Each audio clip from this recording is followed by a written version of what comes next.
السلام علیکم دوستوں، امید ہے خیر خیریت سے ہوں گے۔ ہارون بلوچ آپ کو ڈائلاگ پروگرام میں خوش آمدید کہتا ہے، اور آج ہم بلوچستان کی یوتھ کی بات کریں گے۔ ایک خبر میں آج پڑھ رہا تھا، اور خبر یہ ہے کہ چیف منسٹر صاحب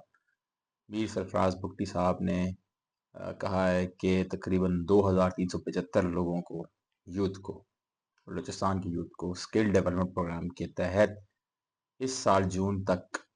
سعودی عرب بھیجا جائے گا۔ اور میرے خیال میں یہ شاید اتنی بڑی تعداد میں پہلی دفعہ باقاعدہ حکومت کی طرف سے ان کو ٹرین کر کے اور ان کو باہر بھیجا جا رہا ہے۔ اچھا اقدام ہے، اچھی چیز ہے ڈیفینیٹلی۔ ہمارے پورے پاکستان میں خصوصاً بلوچستان میں جو بے روزگاری ہے وہ مسئلہ بہت بڑا مسئلہ ہے، اور یوتھ بلوچستان کی اب پڑھ لکھ گئی ہے، اور بہت ساری یوتھ میں ان کو جانتا ہوں، بہت سارے لوگ ایسے ہیں جن کے ساتھ میں کنیکٹڈ ہوں۔ کچھ لوگوں کو مطلب ہے کہ کچھ اسٹوڈنٹس میرے رہے ہیں، ان سے کئی دفعہ بات ہوئی ہے، اور ان سے یہ جاننے کا موقع ملا ہے بلوچستان میں کہ جو یوتھ ہے وہ کیا سوچتی ہے اپنے مسائل کے حوالے سے۔ تو ڈیفینیٹلی بہت ساری باتوں میں ایک بات یہ بھی سامنے آتی ہے کہ بلوچستان کے معروضی حالات ڈیفینیٹلی بہت زیادہ چیلنجنگ ہیں، لیکن اس کے باوجود جو یوتھ ہے وہ بہت آپٹیمسٹک ہے، خصوصاً جو پڑھی لکھی یوتھ ہے بہت آپٹیمسٹک ہے، اور بہت انرجیٹک بھی ہے۔ میں نے ایک خصوصاً مجھے تعریف کرنے میں اس میں کوئی آ، کوئی کوئی جو بائسنس آپ کہیں وہ نہیں ہے، لیکن میں نے ہمیشہ جو بلوچستان کی یوتھ ہے، خصوصاً جو جن سے میرا انٹریکشن رہا ہے، ان کو میں نے بہت پڑھا لکھا، اور ان کی جو ایک پولیٹیکل ڈیپتھ ہے ان کی اسٹڈی کی اور ریڈنگ کی، وہ بتاتی ہے کہ وہ کتنے سیاسی طور پہ باشعور لوگ ہیں، اور بہت چیزوں کو اور معاملات کو بڑی گہرائی کے ساتھ دیکھتے ہیں۔ نالج اچھا ہوتا ہے، تو ظاہر بات جب پڑھ لکھ جاتی ہے یوتھ، اور یوتھ اب ایسا ایج بریکٹ ہوتا ہے، آپ بہت زیادہ انرجیٹک ہوتے ہیں، آپ کے پاس بہت آئیڈیاز بھی ہوتے ہیں، لیکن اگر حالات اچھے نہ ہوں، کوئی سپورٹ نہ ملے، تو وہ آئیڈیاز بیچارے ویسے کے ویسے دھرے کے دھرے رہ جاتے ہیں۔ لیکن انہی آئیڈیاز کو تھوڑا سا بیک اپ کرنے والا کوئی مل جائے، تھوڑا سا ریسورس مل جائے، کوئی ان آئیڈیاز کی پیٹرنیج کرنا والا مل جائے، تو یہی آئیڈیاز بہت بڑے بڑے انقلابات برپا کر سکتے ہیں، اور ایسے ہوا ہے، ایسے ہوتا آیا ہے۔ ہمیشہ ہم کہتے ہیں کہ جو یہ نہیں دیکھا جاتا کہ لوگ یا نوجوان نسل وہ کس حالات میں بڑی ہے۔ حالات کسی قسم کے ہی ہوں، چاہے ضروری نہیں ہے کہ آپ سونے کا چمچہ لے کے پیدا ہوں، یا پھر آپ کی تربیت اس طریقے سے ہوئی ہو جیسے محلوں میں لوگ جو ہوتی ہے، نہیں، ایسے لوگ بہت کم ہوتے ہیں۔ لیکن زیادہ میجورٹی لوگ وہ ہوتے ہیں جو مڈل کلاس سے یا لوور مڈل کلاس سے بلانگ کرتے ہیں۔ معاشروں کے اندر، ملکوں کے اندر، خصوصاً ساؤتھ ایشیا کے خطے کے اندر ہم مختلف ریجنز کی بات کریں تو آپ کو نظر آئے گا کہ یہاں پہ جو میجورٹی جو عوام کے پاس طاقت ہے، یا جس قسم کی جس قسم کے ممالک ہیں، ان کی معیشت کے اوپر نظر ڈالی جائے خصوصاً، تو آپ کو پتہ چلتا ہے کہ ان کی معیشتیں اتنی ڈیولپ نہیں ہیں، ماں سوائے بھارت کے۔ ابھی وہ بھی گزشتہ 10 سالوں کے اندر انہوں نے اپنے آپ کو تھوڑا سنبھالا دیا ہے، ادروائز ابھی بھی ان کے پاس جو میجورٹی پاپولیشن ہے وہ پاورٹی میں رہ رہی ہے۔ ریسورسز اب ڈیفینیٹلی اس کے پاس بڑھتے جا رہے ہیں، اور یہ معیشت بھی تھوڑی سی اس خطے میں اور اسٹرانگ ہوئی ہے، لیکن جو انوویشن ہو رہی ہے وہ ضروری نہیں ہے کہ وہ بڑے گھروں میں ایسے امیر خاندانوں میں نہیں، انوویشن کسی بھی طبقے میں ہو سکتی ہے، ضروری نہیں، اور خصوصاً زیادہ وہاں پر ہوتی ہے جہاں پر جو طبقات ہیں وہ پسے ہوئے ہوتے ہیں، سپریشن کا شکار ہوتے ہیں، وسائل نہیں ہوتے، اور کوئی سرپرستی کرنے والا نہیں ہوتا۔ لیکن وہ جو انوائرمنٹ ہے اس قسم کا چیلنجنگ، وہ اتنا زیادہ پالش کر دیتا ہے، اتنا زیادہ آپ کو ریزیلینٹ بنا دیتا ہے کہ آپ مشکل حالات کے اندر رہ کر اپنے آئیڈیاز ان کو امپلیمنٹ کرنا سیکھ جاتے ہیں، اور ایسے معاشرے کے اندر، ایسی سوسائٹی کے اندر اور ایسے انوائرمنٹ کے اندر جو چیز نکل کر آتی ہے، آئیڈیا، وہ آپ سمجھ لیں کہ جیسے آ، بھٹی کے اندر کندن نکل کے آتا ہے، سونا نکل کے آتا ہے، اتنا فائن آئیڈیا، ریفائن آئیڈیا ہوتا ہے۔ تو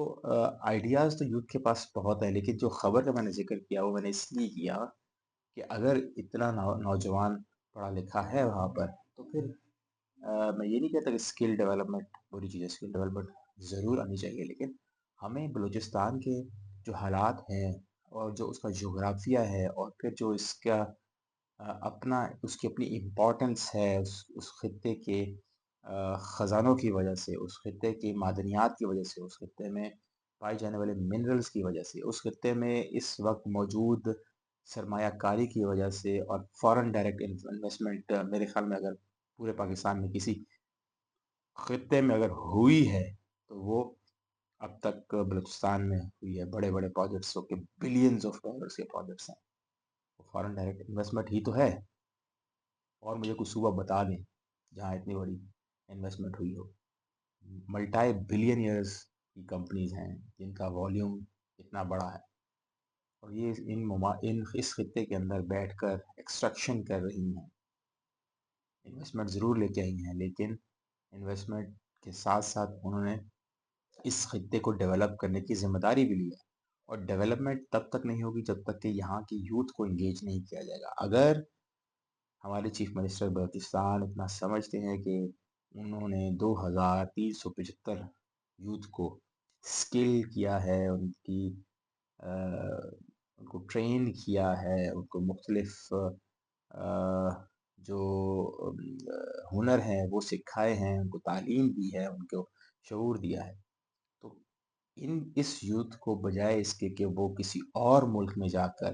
ان کو سرو کریں، سعودی عرب جیسے ملک کو جا کے سرو کریں، اور وہاں پر تو غلامی کی ایک زندگی ہے، بلوچ تو کبھی غلام رہا ہی نہیں ہے، تو ایسے معاشرے میں کیوں دھکیلنا چاہ رہے ہیں جبکہ آپ کے اپنے خطے کے اندر، اپنے صوبے کے اندر اتنا پوٹینشیل موجود ہے، اتنا فارن ڈائریکٹ انویسٹمنٹ ہے، اور میں آپ کو بتا رہا ہوں کہ ابھی ان 5 سالوں کے اندر مزید فارن ڈائریکٹ انویسٹمنٹ آئے گی، اور سب انویسٹمنٹ جو ہے وہ جو مائننگ کی انڈسٹری ہے، یا پھر ڈرلنگ کی انڈسٹری ہے، فاسل فیولز کی انڈسٹری ہے، اس کے اندر آئے گی۔ اور پھر یہاں پر اس یوتھ کو کیوں نہیں یوٹیلائز کیا جاتا، ان کو یہاں پر نوکریاں کیوں نہیں دی جاتی، یہ کیوں نہیں یہاں پر جو بلوچستان میں چلنے والے پروجیکٹس ہیں ان کے اندر کام کر سکتے۔ ہونا تو یہی چاہیے کہ اسی یوتھ کو یہاں پر انگیج کیا جائے تاکہ اس خطے کی ڈیولپمنٹ ہو، اس خطے کے عوام کی ڈیولپمنٹ ہو، وہ ترقی کریں، بجائے اس کے کہ وہ آپ یہاں سے ان کو بھیج دیں، اور وہ بہت نامساعد قسم کے حالات میں، مجھے معلوم ہے Saudi Arab, U A E, Qatar, Muscat, even Kuwait, ان سارے علاقوں میں جب پاکستانی یا بلوچستان سے یوتھ باہر جائے گی، اور باقی صوبوں کا حال میں نے دیکھا ہے، وہاں پر جب یہ لوگ جاتے ہیں تو ان کے پاس تو ہیومن رائٹس تک نہیں ہوتے،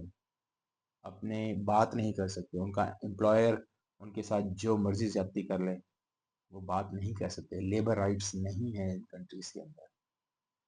تو کیوں اس قسم کی چیزوں کو آپ سبز باغ بنا کر عوام کو پیش کر رہے ہیں، یوتھ کو پیش کر رہے ہیں، اس میں کوئی ان کی ترقی نہیں، 4 پیسے کما کے ضرور لے آئیں گے، لیکن ایٹ دا اینڈ انہوں نے نہ اپنے خطے کے لیے کچھ کیا ہوگا، اور نہ اپنے فیملیز کے لیے، نہ اپنے لیے کچھ بھی، اپنے خطے کے اندر رہ کر اگر وہ یہ کام سب کر سکتے ہیں تو میرے خیال میں اس سے بہتر اور کوئی نہیں ہو سکتا۔ حکومت بلوچستان کو میکنزم ڈیوائز کرنا چاہیے جس کے اندر وہ اپنے یوتھ کو لوکل پروجیکٹس جو کہ مختلف ریجنز کے اندر چل رہے ہیں، جیسے مائننگ چل رہی ہے لورالائی کے اندر، یا مختلف ایریا، دال بندین ہے، دال بندین کے اندر بہت سارے، دال بندین سے ہٹ کے نوشکی اور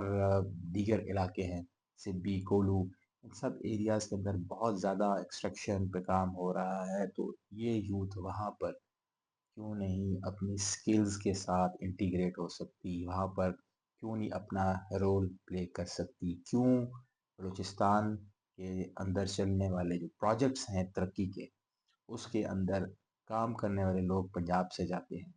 میں اس کے خلاف نہیں ہوں، ان کو جانا چاہیے، لیکن پرائیورٹی بلوچستان کے یوتھ کو ہونی چاہیے کہ پہلے ان کو وہاں پر یوٹیلائز کیا جائے، اور اگر اس کے بعد کوئی جگہ بچتی ہے تو پھر میرٹ پہ پنجاب، سندھ، خیبر پختونخوا، آزاد کشمیر، گلگت بلتستان، جہاں سے وہ ایڈجسٹ ہو سکتے ہیں، لیکن پہلے بلوچستان کے یوتھ کو وہاں پر ایڈجسٹ کیا۔ تو یہی میں نے بات کرنی تھی، اور اس کے ساتھ مجھے اجازت دیجیے، اگر آپ کو میری بات سمجھ آئی ہو اور پروگرام پسند آیا ہو تو کائنڈلی چینل کو سبسکرائب کر دیجیے اور شیئر ضرور کیجیے گا۔ میری طرف سے اجازت، اللہ حافظ۔